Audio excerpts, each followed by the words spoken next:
Well, Stan Efferding, welcome to the podcast. Thanks for the invite. I appreciate it. Absolutely. The world's strongest bodybuilder. This is, Mhm. I've been watching you for years, and it's a real honor to be able to speak with you. And I'm excited to get into your book, The Vertical Diet. I like the advertising, the product placement there you've got going on. But this is going to be a fun conversation, and just thanks for your time for being with us. Thank you.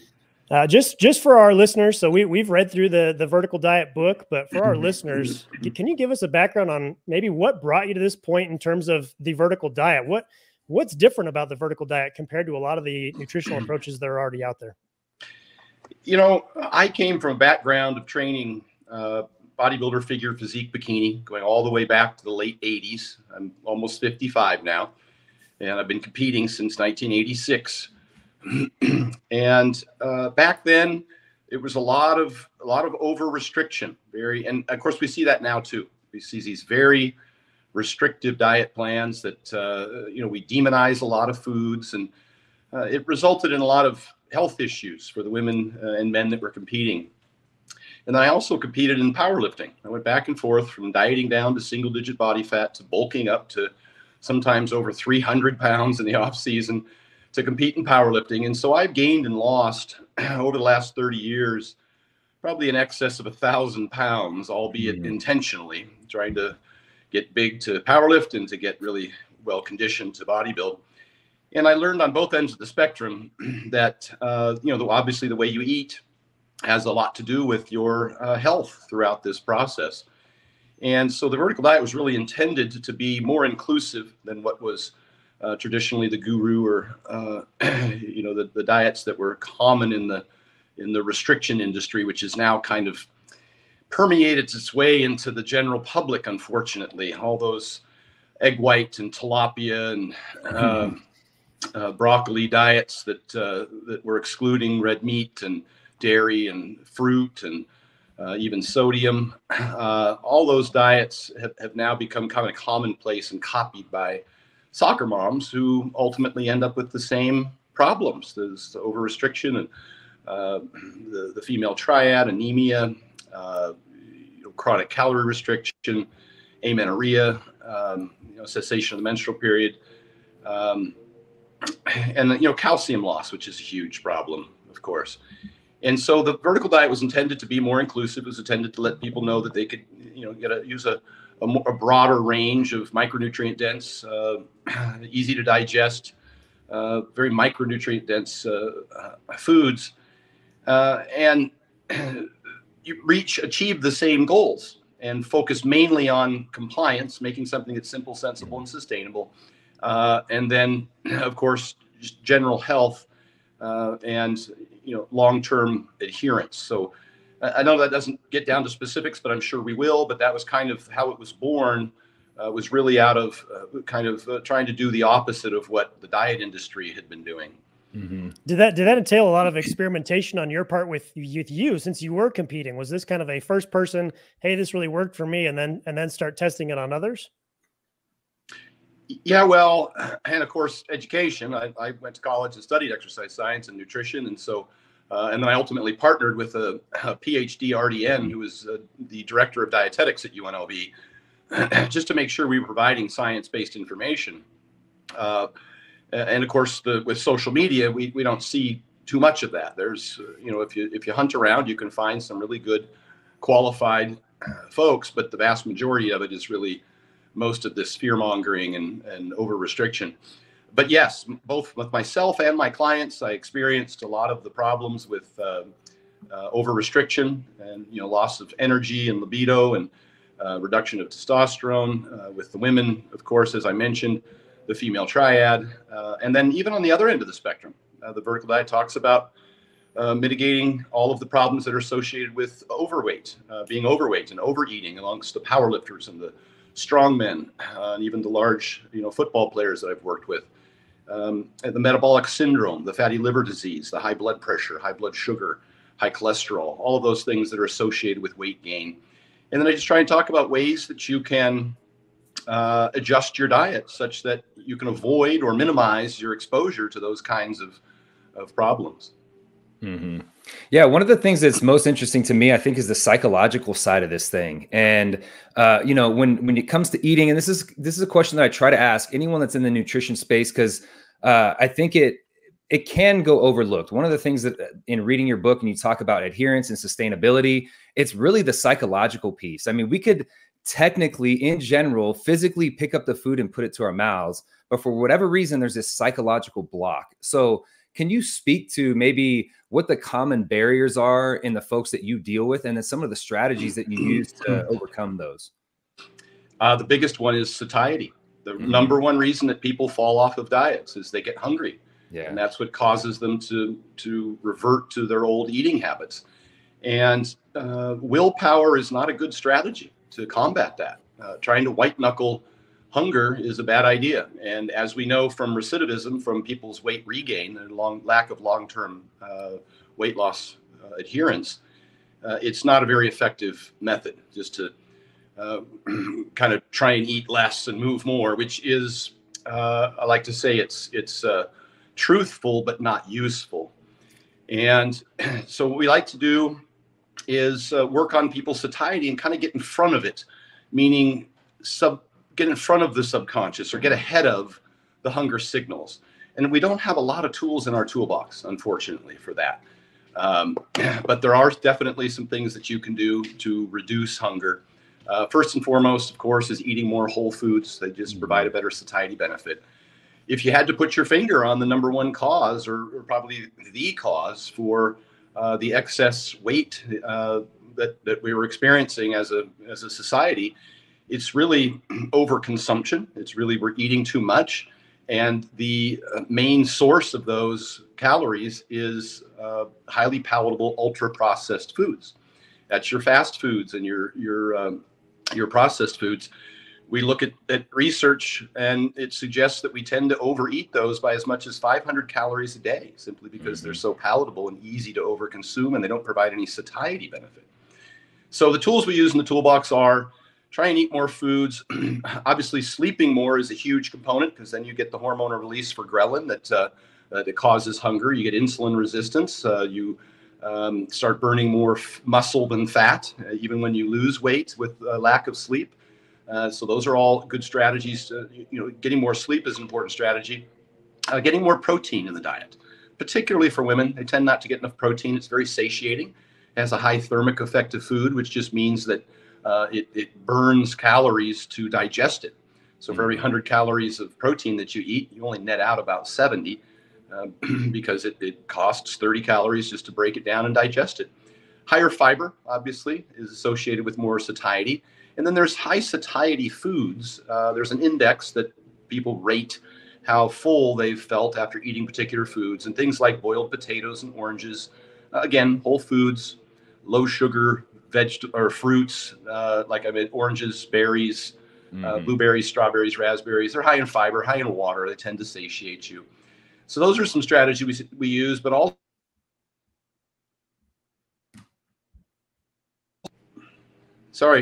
also things like, I just lost my train of thought there. Well, drinking more water before meals in particular, and during meals can help satiate you. And boy, I totally lost track there. I cut out and I came back, but basically we're just trying to give folks tips and tricks that they can help utilize to prevent them from getting hungry or losing energy, because then they'll overeat. We try and get them to take their snacks out of the house, those things that they tend to eat at night and eat too much of. Yep. And replace them with something that's lower calorie, popcorn, maybe a beef jerky or something, or fat-free Greek yogurt with blueberries. I try and give them lots of tips and tricks so they can navigate this process without having to white knuckle it and be super, super hungry. Yeah. So you talked about whole food, and for me, like that's kind of step one. If we can transition away from this ultra processed food, which is, I think it's more than 60% of the average American's diet at this point, which is wild to think about. I think it's north of 70. It could, and if you said that, I wouldn't be surprised. Yep. And so with that, I mean, what's one thing that someone can take away, whether you're a young kid in high school that you're trying to bulk up, or you're let's not even say bulk, you're just trying to be healthy, but you're a high school athlete, a college athlete, a first-time dad, and you're not getting much sleep, or a first-time mom, or whoever. What is one thing that you found to be the easiest, lowest barrier of entry for people to begin this behavior change and ultimately lifestyle change? Yeah, we just started a 90-day challenge, and a lot of people kind of went in too hard right out of the gate, and they're starting to suffer, and they're complaining a little bit. And so I back up a little bit. I said, look, these are, again, lifestyle habits. This isn't a 90-day challenge. This is things that you should be doing consistently forever. It should be part of your lifestyle. You have hit on one already, which is sleep, and I've just talked about it as well. You're going to have a really hard time for a couple of reasons. I mentioned, of course, that you're going to get hungrier just because of the hormones that are released. But if you're only sleeping 5 or 6 hours a night, then you're up 18, 19 hours a day. And just by virtue of the time that you're awake, you're going to have a greater opportunity to get hungry again and add an extra meal. So I strongly suggest that you get that 8 hours if you can. I know that's hard with busy professionals and the like. But what I found is that a lot of people will probably have the capacity or the ability to go to bed a little earlier, but they end up watching TV late, or start scrolling through social media, and they get distracted. So that really is a disciplinary issue that should be managed. And then beyond that, of course, one thing I was trying to recall earlier was meal prepping. That's the number one behavior that will create success and compliance with your diet. And we see that very commonly in the bodybuilding, figure, physique, bikini industry. Those people tote around their 6-pack bags and their plastic Tupperware. And as funny as it is, it works. And it works in study after study. That seems to be the behavior that is the most successful. So I encourage everybody just to start meal prepping, and then you don't have, you have what you need when you need it. You don't have to get super hungry and then run off to a fast food place. I used to carry around food in my book bag in college, and I still, I travel. I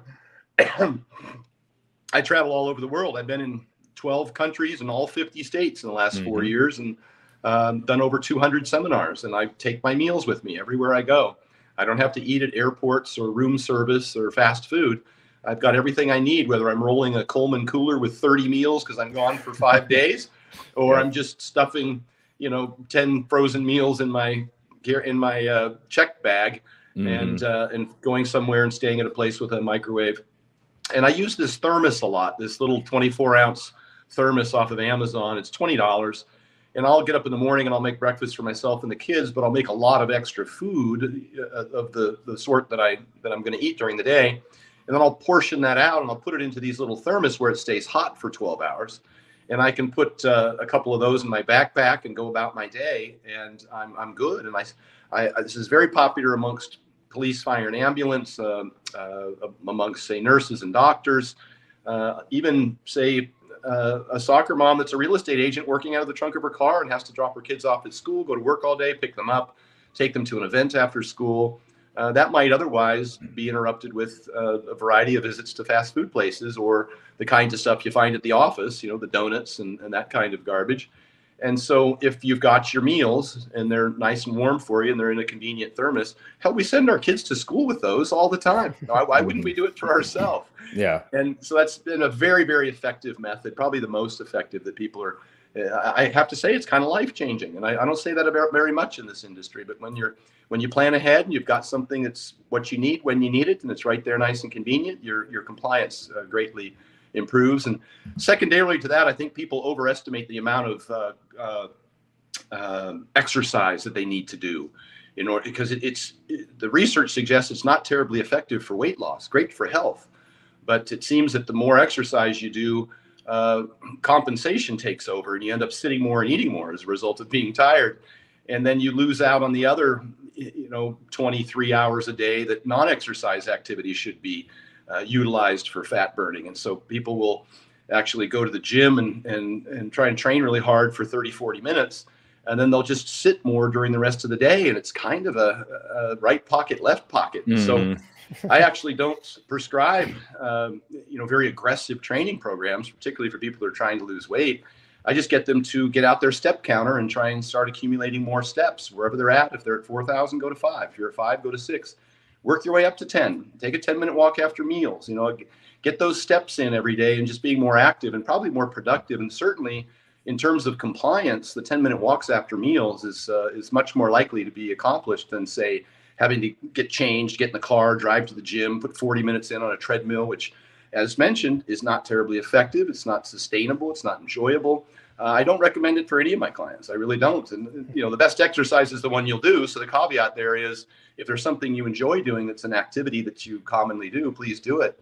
But if you're looking at it in terms of weight loss, then be careful not to start compensating by sitting more and walking less. Yeah, I think that was one of my favorite things in your book was the 10-minute walk post eating. And I think it's great too, just for me as an individual, but me as a dad with my kids, and we get to go outside. Why not go outside and go on a hike? Like I was kind of alluding to, we live in the country a little bit. And so we have, hills and mountains, and we have elk that are roaming around this morning. You hear them bugling, and what a better opportunity than to go out and do that. And I also thought I was going to stump you there, because I was asking, what is the most sustainable things? And sure enough, you bring up sleep and you bring up meal prep, because so one of the populations that I work closely with is firefighters, and their sleep is terrible. And so, they can't do much obviously on duty, but off duty, you can take your naps and try to manage that there. But the second biggest thing that's somewhat in their control, but almost seemingly out of their control due to the increases in call volume, is meals and where they're going to get those meals. And every time I go to a station, it's what should we eat? And how do we do it when we're out on calls for 5 straight hours and it's through the lunch hour? You know what I mean? So the meal prep that you're talking about, I think, is a huge step one. And as you mentioned, it's one of those kind of low-hanging fruit things that we can do, but you have to be intentional about it. And let me throw some quick tips out on that regard. I just had a post. I was on with Tom Bilyeu, and I had mentioned the McDonald's diet. And I had suggested that 95% of health benefits are realized simply from weight loss itself, irrespective of diet. And the research supports that. Now, I also said I would never recommend a McDonald's diet, but that got cut out of the clip. And now we have thousands of commenters just ripping on me left and right. Yeah. But it is truthful. It is factual that the weight loss itself will lead to the health benefits, meaning a reduction in blood sugars and blood pressure and lipids. But is it sustainable? That's another question. Because we talked about highly palatable foods being easy to overconsume. And, on that note, I've had athletes, professional athletes, very high caliber, world known professional athletes that just don't reliably stick to a diet plan. Even when I send them meals to eat, they don't. They give them to their kids. Mm-hmm.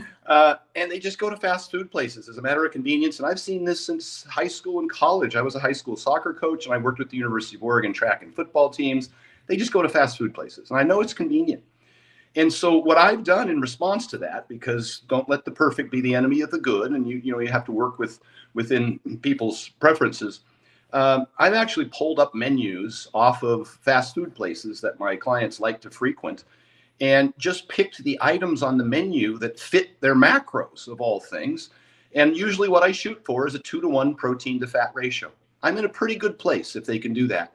You go to Subway, instead of getting the meatball sandwich, which is not terribly high in protein, but pretty high in fat, get the steak sandwich, because it's a much higher protein meal. And I make little adjustments like that and try and get them to avoid the fat bombs and the garbage, like the fries, if possible, and certainly the sugar sodas. Drinking calories is another big problem for weight gain. Unless it's Monster Mash. Yeah, well, the Monster Mash I kind of designed for my athletes who were having a hard time eating enough. To be honest with you. And for kids who have a hard time feeding kids protein because they're always chasing carbs. And so I just blended some lean beef, whether it's a 96.4 beef from we go up here to Trader Joe's, or even a bison is a 90-10, although considerably more expensive. And I mix that with some rice and some bone broth and a little bit of scrambled egg and maybe a part of a potato.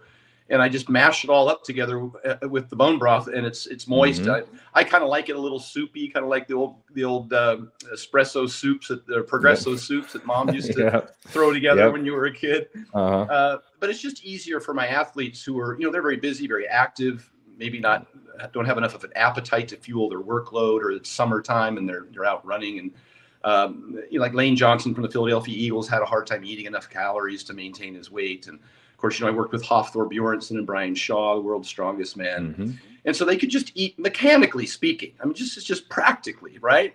Mechanically speaking, they can consume more of that faster. It digests a little quicker, and they can eat again sooner.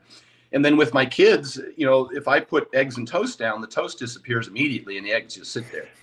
So now I'll mix eggs and rice with a teeny little bit of bone broth so it's moist, and they can't pick through the carb, pick through the protein to get to the carb. And I'll do the same thing with beef, with a little ground beef, ground bison and rice, and I'll mash it all together so that they have to eat both. And that's kind of how I manage that whole carbophobia that kids tend to get.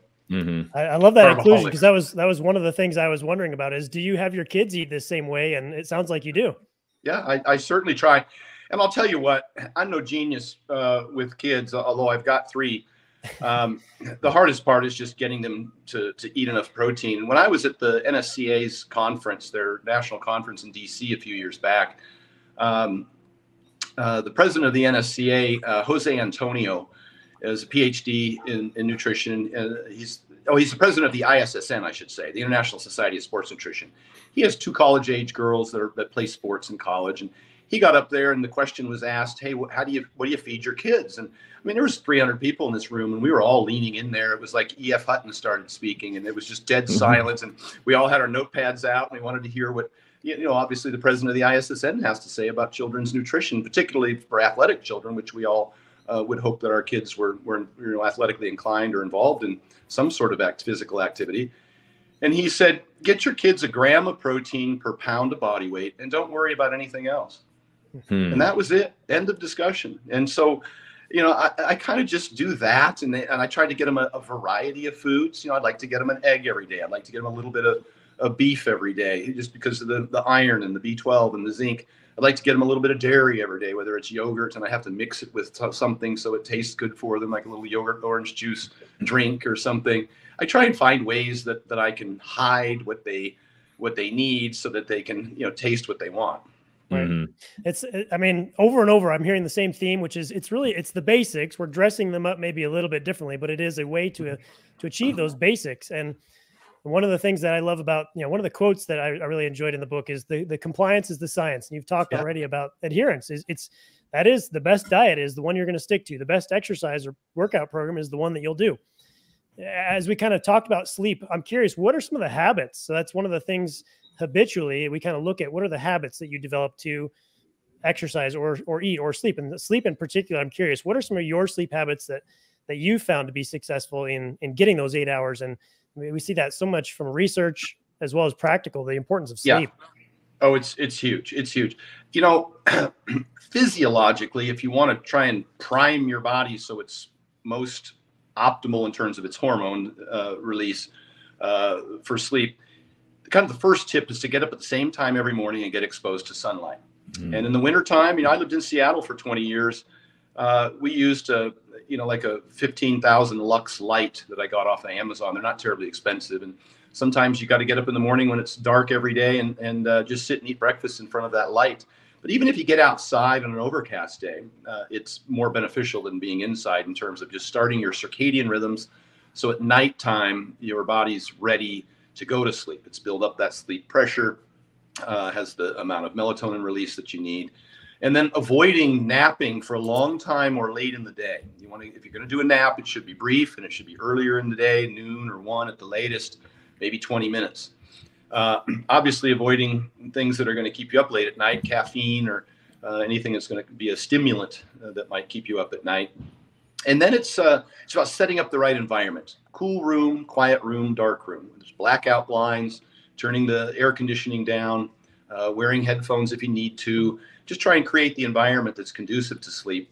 Taking a warm shower before bed tends to cool the core. Sometimes if your resting heart rate's a little elevated, if you train in the evening time, it'd be good to do some breathing exercises, just try and relax your body, get your blood pressure and your heart rate down.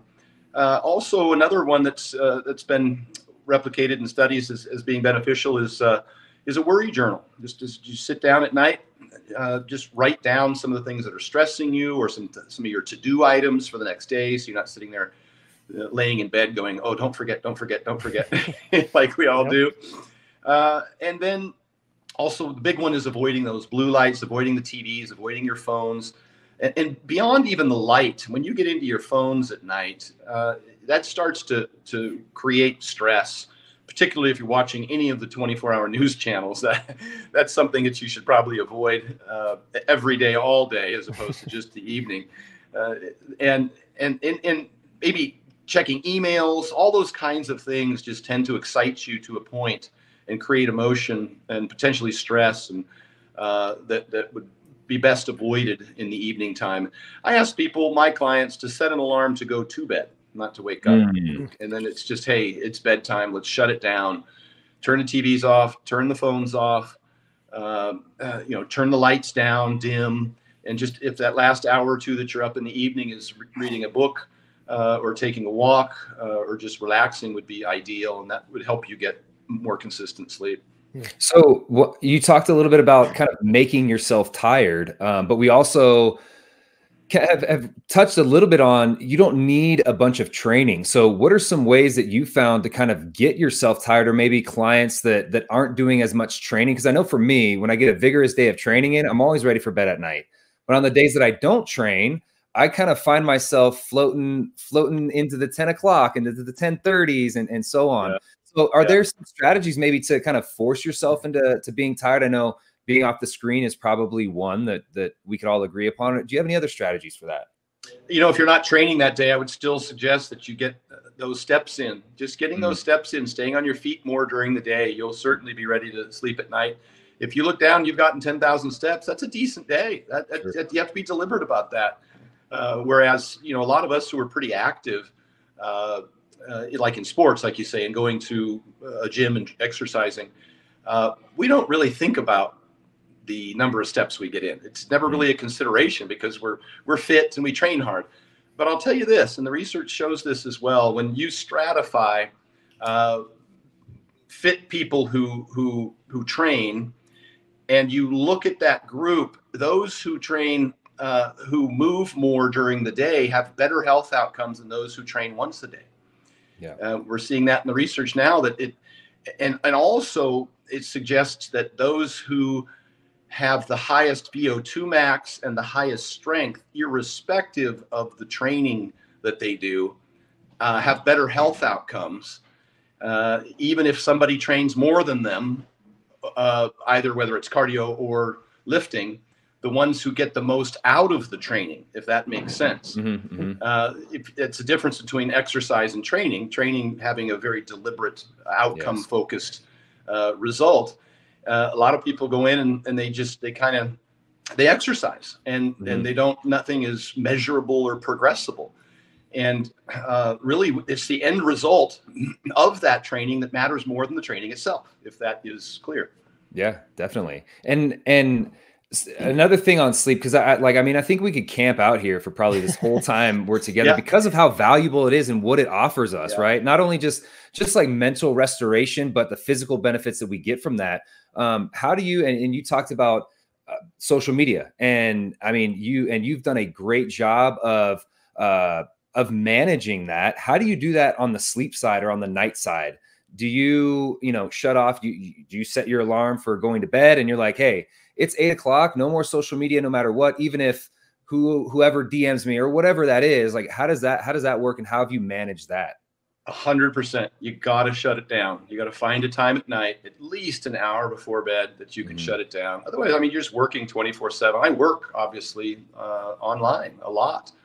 Most of my clients are online coaching, and a lot of what I do with social media is to obviously advertise my products and services and communicate with people and give information, and then read everybody else's stuff. That's obviously you want to be current with all of the latest research, and I've managed to accumulate more great sources of information than I can even absorb in a day. And it's frustrating. I'm sure you guys feel the same way. And it's a blessing and a curse. Obviously, when I was in college, We didn't have the internet, and so we just didn't have access to all this fantastic information. And now we've got, highly academically qualified, competitive athletes who focus all of their energy into, just providing us what I think is excellent information, and then sifting through, if you're the general population and really don't have a keen eye as to the hierarchy of evidence, et cetera, trying to sift through all the charlatans and quacks is another challenge all to itself. Mm-hmm. And you did a nice job. So those who have not read Stan's book, he does a great job of including a lot of those resources in the text and hyperlinks it. It takes you right there. The Matthew Walker's bio lane is in there too. Yeah, and the resource. Yep. Yeah, so, Alan Oregon, Alan Flanagan and Alien Nutrition, Brad Schoenfeld, of course, Brett Contreras, Greg Knuckles. I mean, the list goes on. And when I speak these names, I don't know if the audience necessarily appreciates just how incredibly fortunate we are that these people have access to them. They're just brilliant individuals who also are as committed and passionate about training and competing. The folks from Barbell Medicine. I mean, I go on and on about the resources that are available now. And I mean, I subscribe to all their stuff. I've been to many of their seminars. And again, I can't even keep up with all the content that they put out. It's collectively, it's incredible. And so I try and share, like you said, I don't claim to have invented any of this. I've kind of collected this information, and as I mentioned, I partnered with Damon McCune, who's just an extraordinary resource as well, with a PhD RDN. And I just want to make sure that people have access to the same information that I do. But I know that they're busy individuals. They might not have, a background in statistics or in science as I do, to be able to understand this. And so I do try and simplify it, but then provide them links, like you said, not just to peer-reviewed published research, but to articles and videos where they can more easily absorb, these professionals delivering the information in a digestible manner. Yeah, the curation of all that information is a tremendous value, I think, as part of the book. I mean, there are these little thumbnails on the side that you could easily read over, but there's a ton of value in there, and a really great part of the book. I wanted to, like Levi said, and I got to say this, and you guys know this as well. It seems like 90% of what we do now is just keep people from getting distracted by stuff that just really isn't meaningful, and trying to, I don't know if you could call the word disprove, but I want to keep people focused on what really matters, on what really counts. But every single day I get the whatabouts. What about this? What about that? I saw this, and they'll copy and paste a link to something that somebody said on Instagram or TikTok, and now I've got to be able to copy and paste a study or an article or review to show them how that's not a sensible option for them. It's true. It's the information overload is a key of today's world. But kind of shifting us back into the book and the diet side in particular here, Stan, one of the things I really like about the approach is it's very kind of, or at least it seems to me, very focused on digestion and making it easy for people to tolerate their foods. And you have a quote here: "I don't eat what I like, I eat what likes me."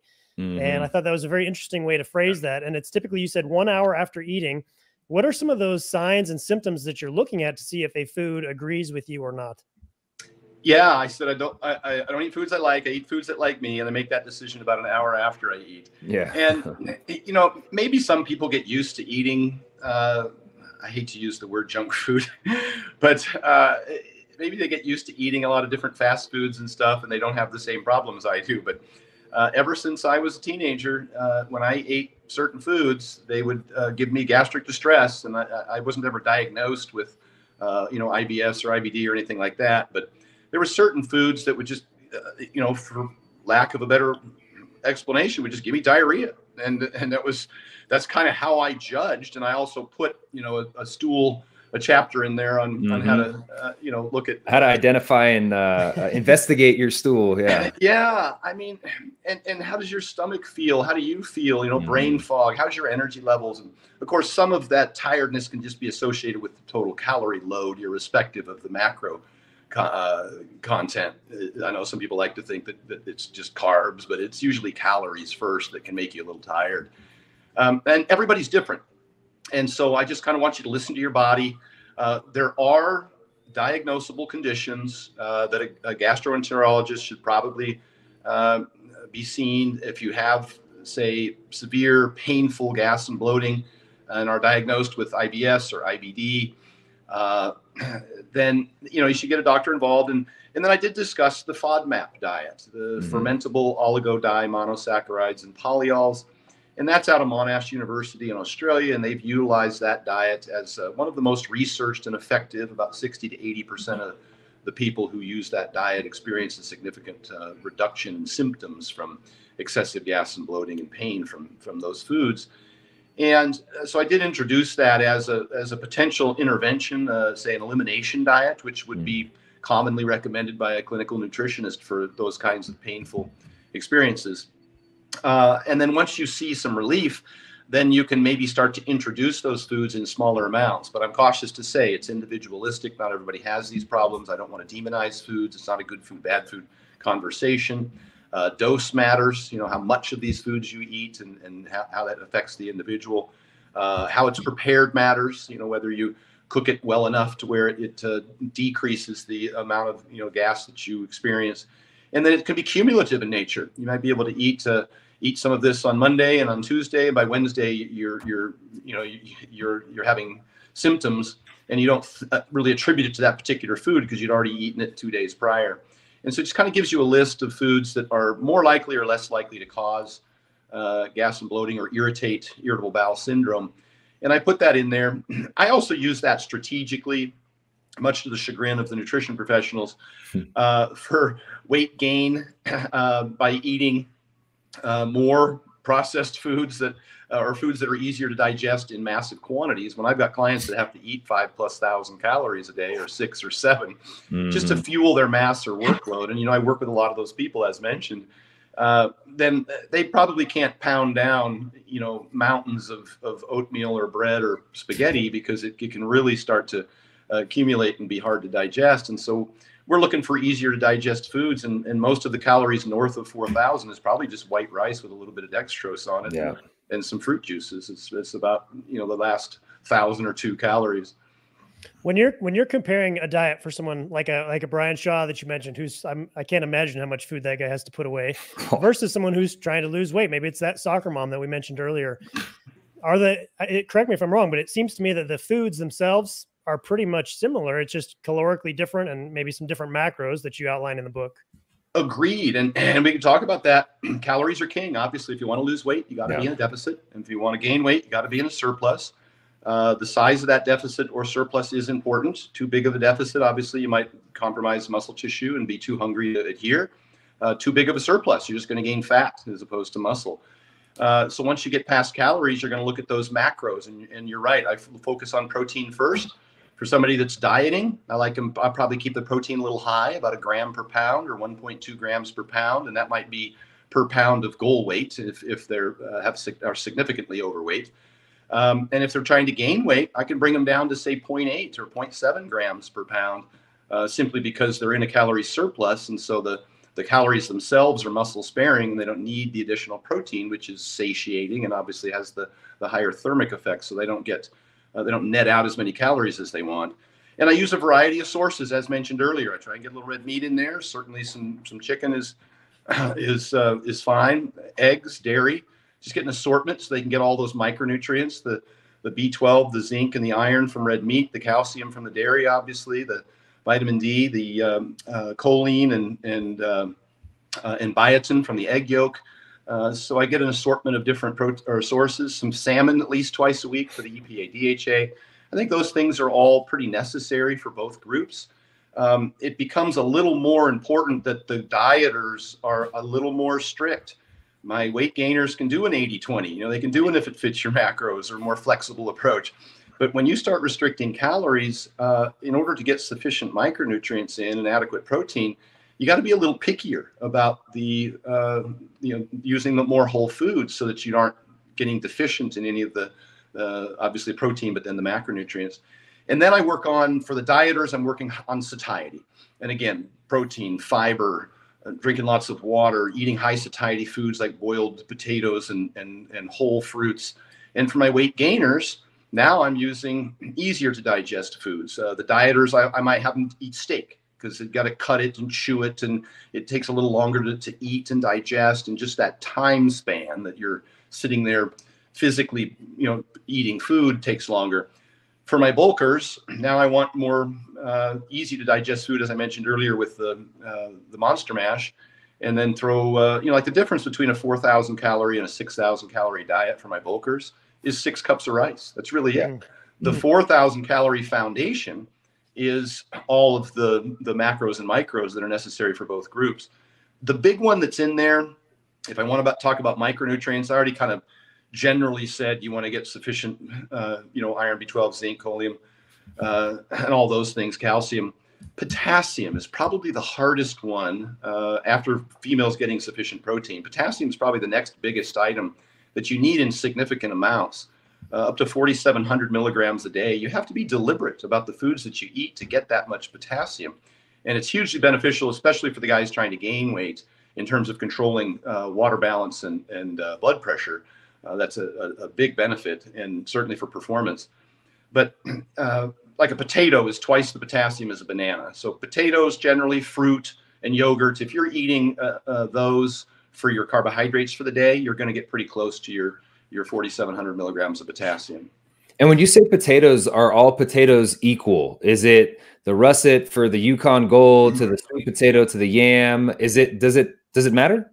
Pretty similar. You get a little more vitamin A content out of the sweet potato, but also now if you look at the FODMAP menu, sweet potatoes over half a cup might start to cause people some digestive issues. So again, listen to your body, have an awareness of the FODMAP menu so you know which items may, in what doses, start to cause you some distress. And I'm not saying gas is necessarily unhealthy, but I'm talking about extreme conditions, with IBS reaction. Those are painful. If anybody's ever experienced a situation like that, it's the point where your stomach is like hard from the bloating and gas. And so that's the only consideration I make. And that I wouldn't suggest that somebody avoid all the FODMAPs altogether. I'd just be aware of the dose and how you respond. Sure. Yeah. Cause I see some of the stuff that's the eliminate or moderate. And I go, oh no, with, onions, like that's the foundation of all cooking. My grandma is, old school European, and my wife's grandma is old Italian. And so garlic is a huge component to the cooking. And so to see that stuff in there, I get kind of sad, but I understand that it's within reason, right? Like you're saying, it's know how your body's reacting to this, and then move forward accordingly. If it is giving you challenges and you want to work through those challenges, then so be it. But just know that could be one of the reasons why. Yeah. And the reintroduction could be such that you avoid it initially. And then maybe when you've stopped experiencing the symptoms, then you start to very slowly. We even see this with something like milk with lactose. People who haven't had dairy in a while, they'll downregulate their lactase enzyme. And so then if they try and have a dose of dairy, they'll experience distress from that. They'll get cramping and gas. But if they had like 2 ounces, and the next day had 2 ounces, and the next day tried 3 ounces, you could see by titrating that over time, and then eventually they could find out at what dose, for the day and for the particular meal, they could tolerate if they wanted to incorporate some dairy, which has been shown to be very beneficial. We see that in the research, which I attached in the book, in terms of population studies and cardiovascular disease risk, and just the benefits of the calcium, I think, are huge. Yeah, and so that kind of leads me down another path. One of the things you addressed in the book is kind of organic versus generic food, or in terms of whole food. Would you say that your stance on that is more so out of reality and cost?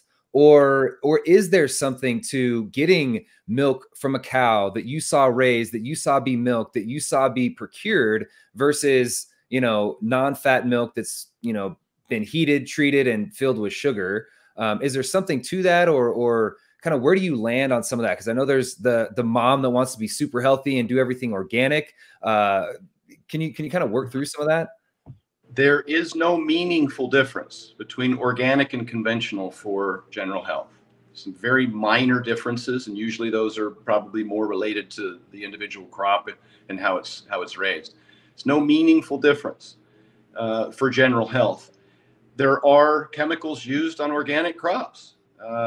Whether they're synthetic or natural doesn't seem to matter in terms of the EPA and the dose and its potential toxicity. People often talk about chemicals without talking about dose and toxicity.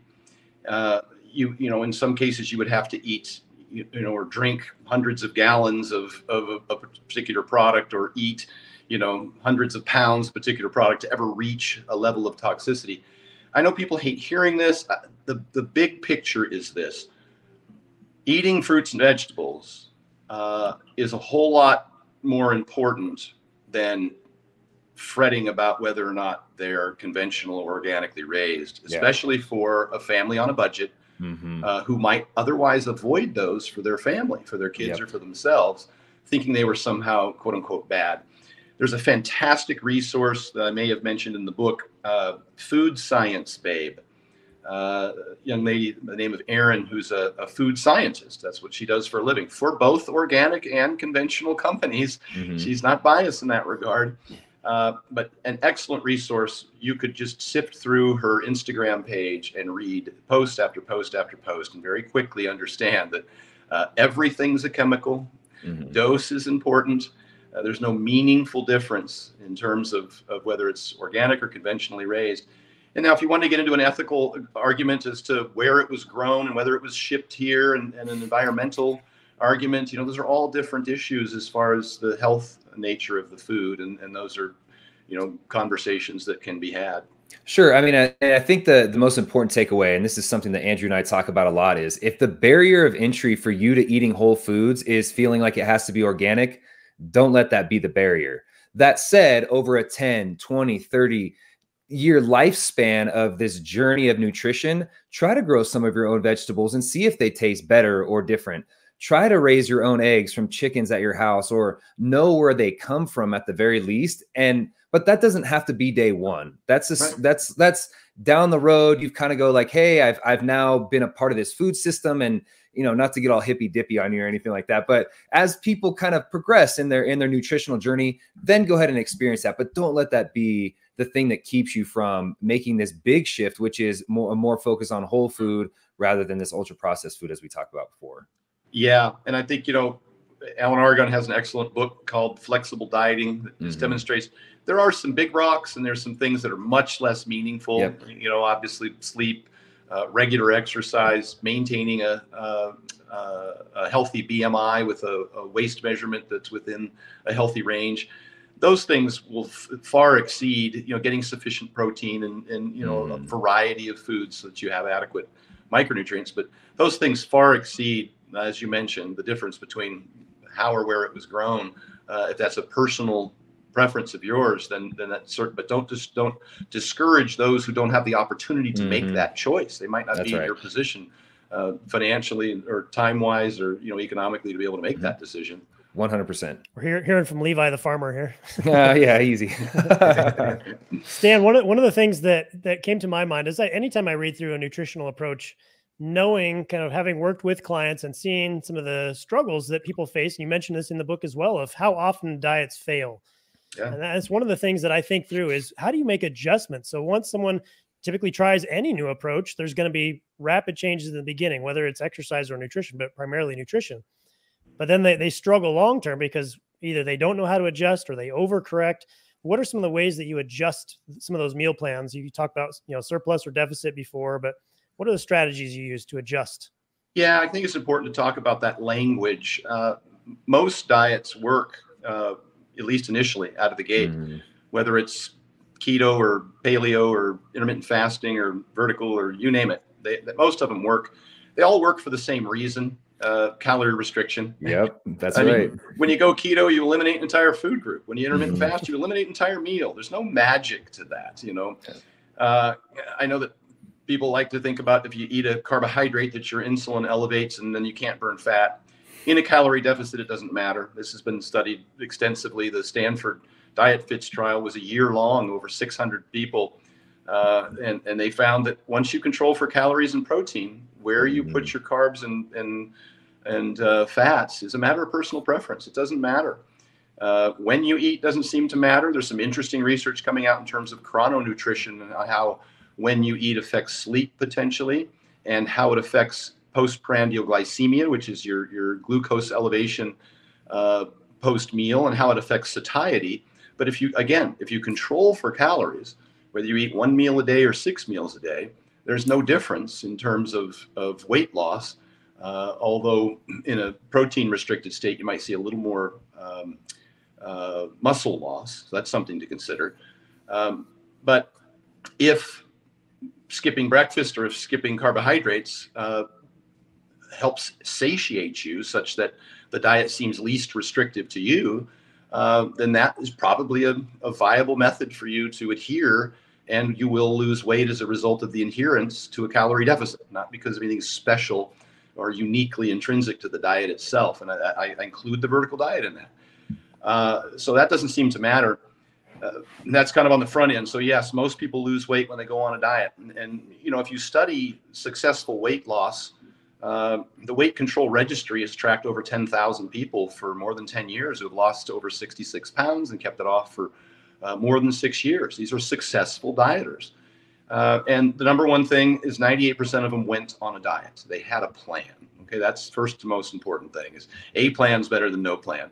Whatever that diet may be, you just have to have sort of a plan and decide to move forward to somehow restrict calories, some cognitive restraint of some sort, whichever, again, works best for you and makes you feel least restrictive and hungry. The vast majority of them ate breakfast, like 78% of them. The vast majority of them increased their exercise. The number one exercise was walking, and then the vast majority of them decreased their television time, so they sat less. They ate less and moved more, as much as I hate to say it. What? Yeah. Again, truthful, not useful. Yeah. But then in terms of adherence, you're right. The vast majority of people regain a significant amount of the weight. And I hate using that term, 95% of diets fail, because the research on that is questionable. But even Lane Norton will tell you within 1 year, 50%, within 2 years, 70%, within 3 years, well north of that, 80, 90%.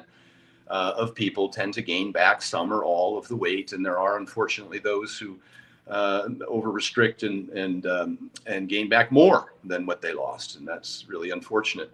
That's going to be binging behavior from demonizing foods. We commonly see that, and losing a lot of muscle and then gaining back a lot of fat, and over time actually changing your body composition for the worse. So your basal metabolic rate slows down, which is tragic. And so sometimes when someone comes to me and they've had trouble losing weight, I have to focus on building muscle first, because they really don't have the composition that would be successful in a weight loss. The calories would be too little, and it wouldn't be sustainable. So I said, let's eat more protein, get more sleep, take 10-minute walks, and let's lift some weights and get strong. And then when you're able to consume enough calories such that we have something to work with where we can restrict, then we can look at some weight loss. And then it's a little healthier because they're not as hungry. And so that goes back to the beginning of the conversation. How do I get people to adhere to a diet? And again, it's not willpower. You don't white knuckle it. You use all the strategies that we mentioned that are in the book to work on satiety and energy, get more sleep, and try and stay in front of that hunger with those tips and tricks.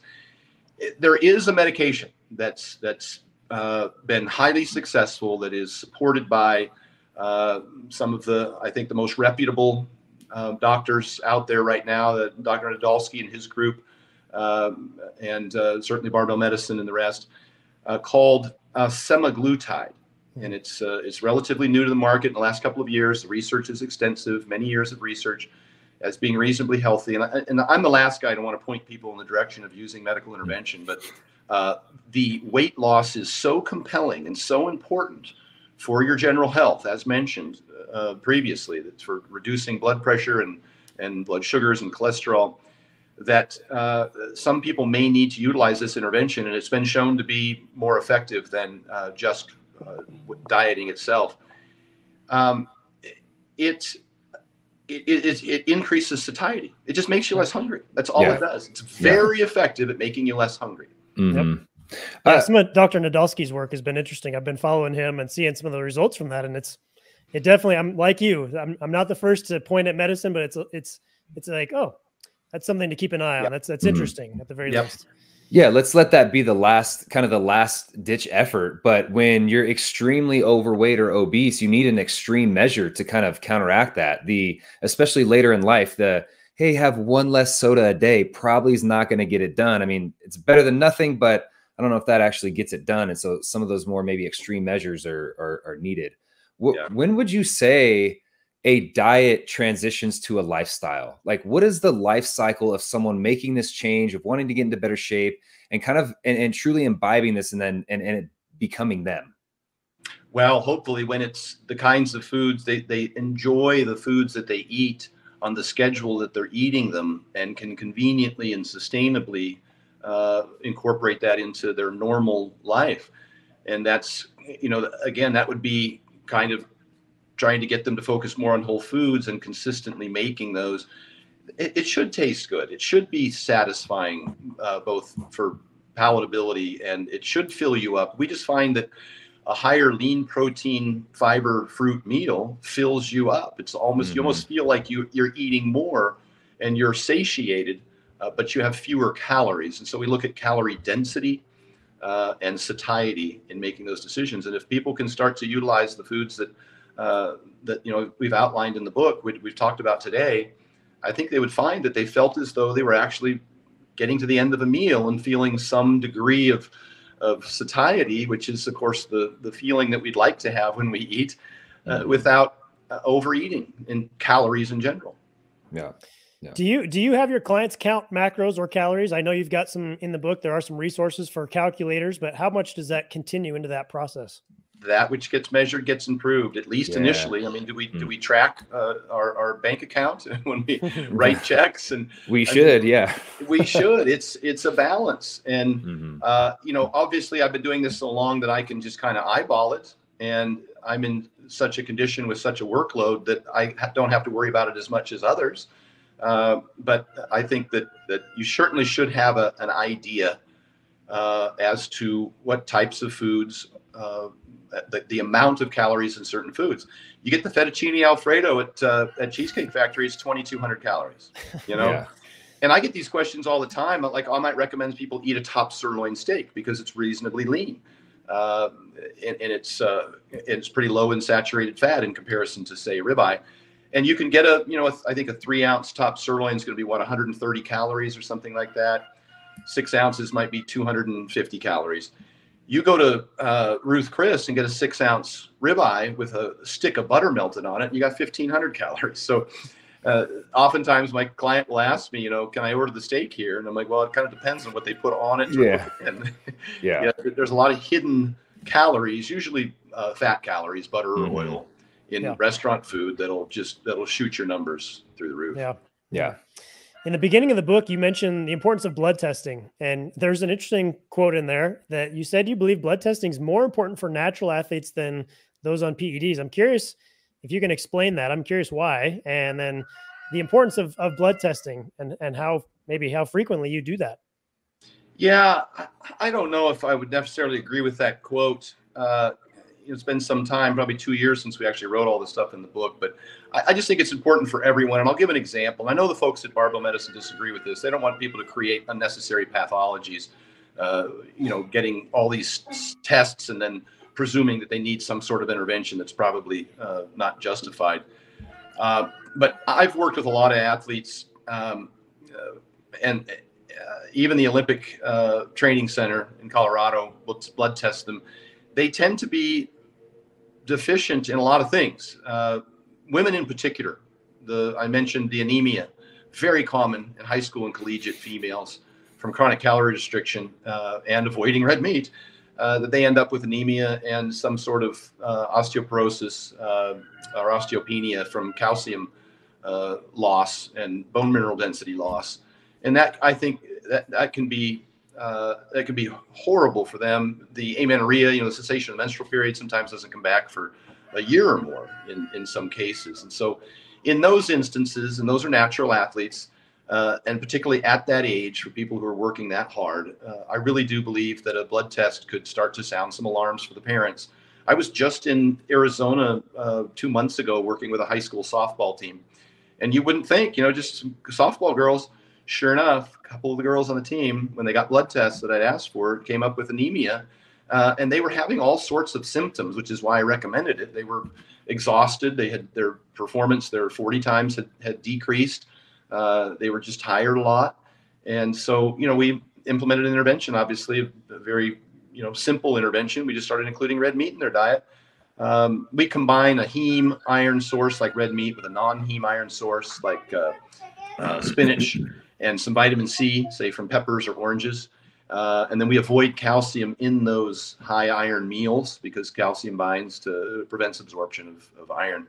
And so that's the strategy that we utilized. And then we would have dairy in an alternate meal. We'd give them 4 meals a day, 2 that have steak, spinach, and oranges or peppers, and 2 that had the dairy included, maybe with eggs or something else. And very quickly, like within, just a matter of days, if not a week, their energy levels, it was a complete change. The parents were ecstatic and the kids had energy. So, that's what I'm referring to. I really believe it. And it kind of comes from my personal experience. I had low T in high school. I had delayed onset puberty as a result. I'm 18 or 17 years old as a senior in high school. I hadn't been through puberty yet because I was overworking, undersleeping, eating shit food. I was working at 7-Eleven. Eating the hot dogs and nacho the Slim Jims pump stuff. Yeah. and I was working till midnight or 1 in the morning and then had to get up and go to school. And so I had experienced a lot of those problems. And it wasn't until I got to college, 2 years into college, before I finally got a blood test and discovered I had low T from a varicocele, which is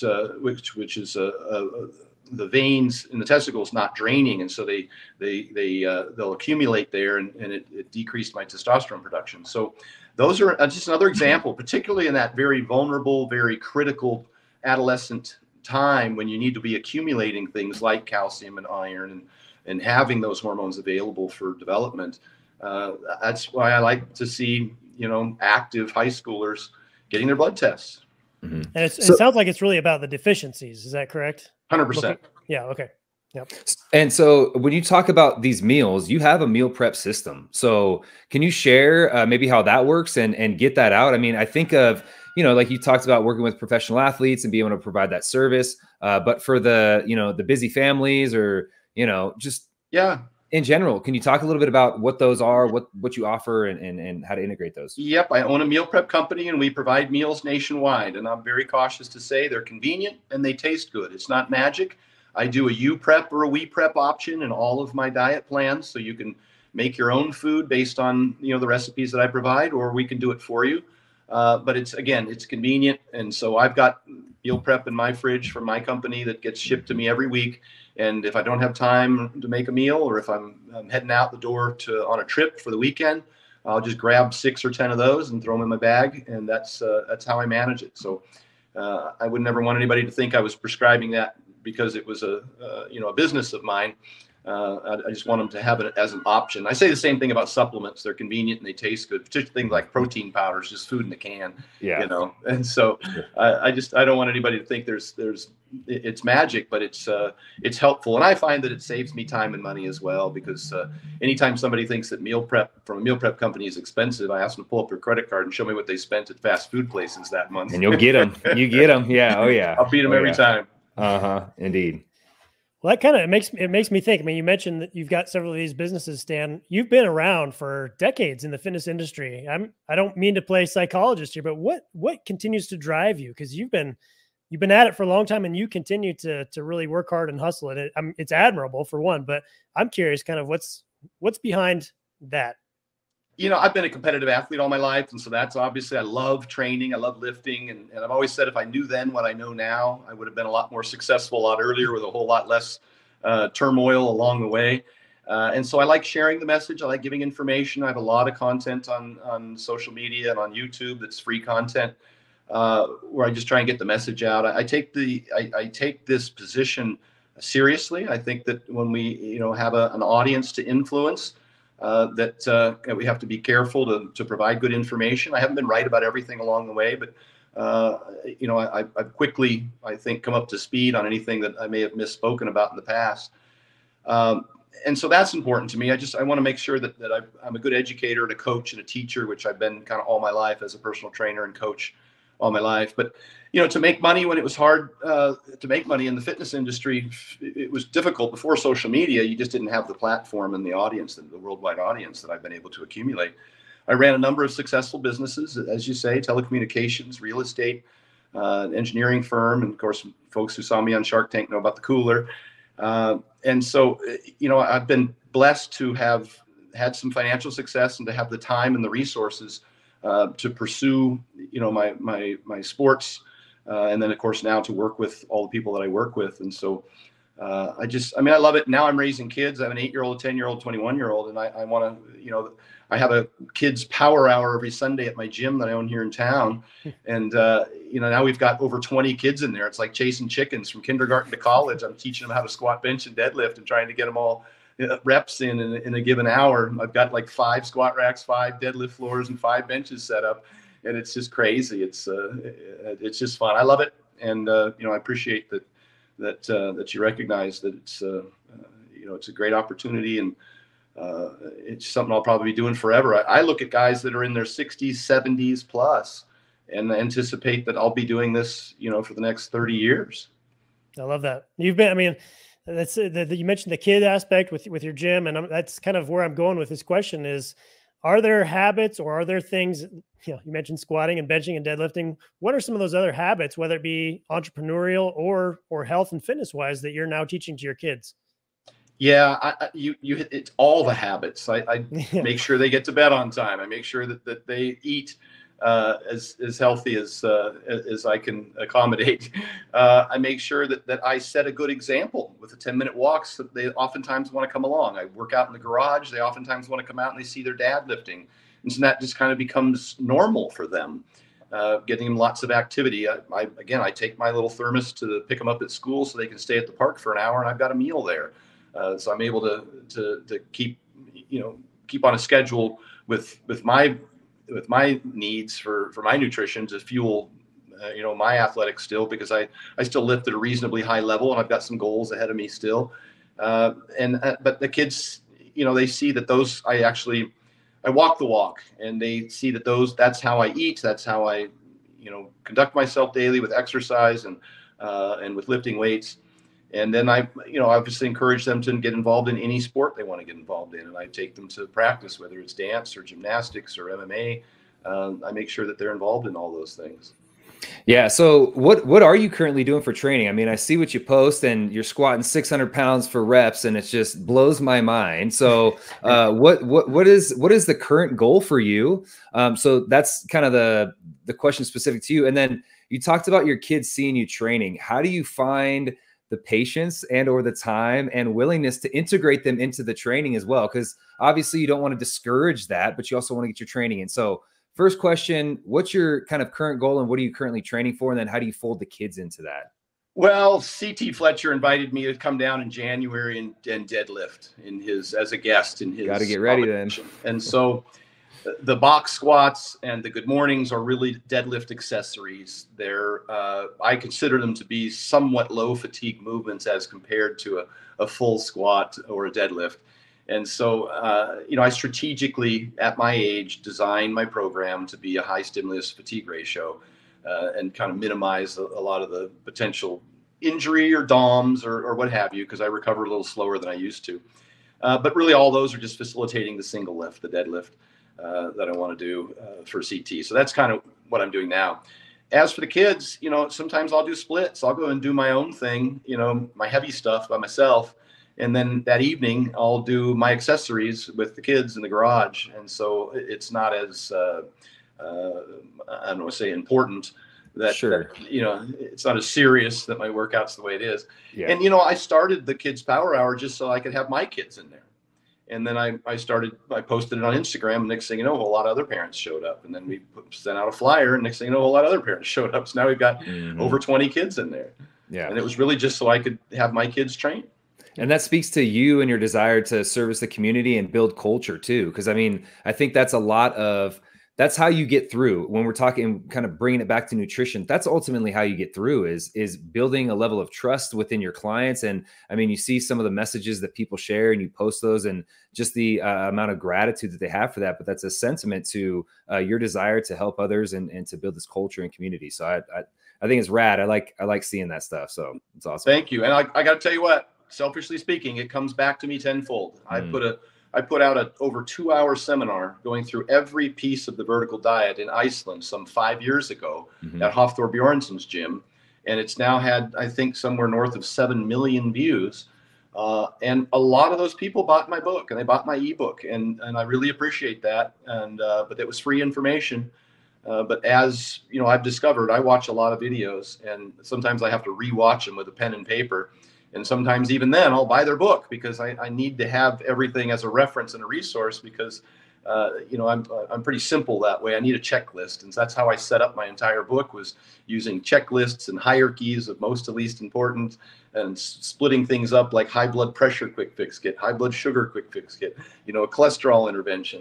I'd break everything up into pieces so that people can just follow it.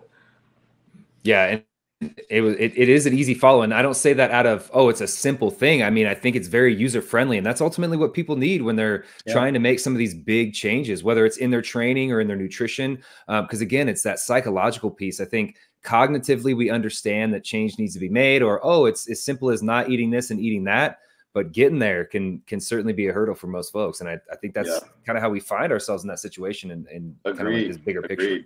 So I'm getting the time pointed out to me here. My kids have Kumon every evening, and it's a great math and reading program. I put them in as a college prep kind of deal, and that's coming up here in about 10 minutes. And so I don't mean to cut off, but in keeping with this conversation, I have an obligation to meet. Absolutely. Awesome. We don't want to keep you, Stan, but if you'd like, we'd love to pass it off to you to tell people where they can learn more about you. Sure. Everything's at Stan Efferding. StanEfferding.com is my website. The meal prep's there. My ebook is there. At Stan Efferding is my Instagram, and Stan Efferding on YouTube has a lot of free video content on my Rhino's Rant. So that's where you'll find me. Well, it's a terrific book. We highly recommend people go out and find this ebook, The Vertical Diet, and follow Stan and all his information. He's given out a ton of free, great information. So Stan, again, thank you so much for the time that you're spending with us and all that you're doing in the fitness industry. We really appreciate it and admire what you're doing. Awesome, guys. Thank you, man. Appreciate it. Thanks, Stan. Thank you.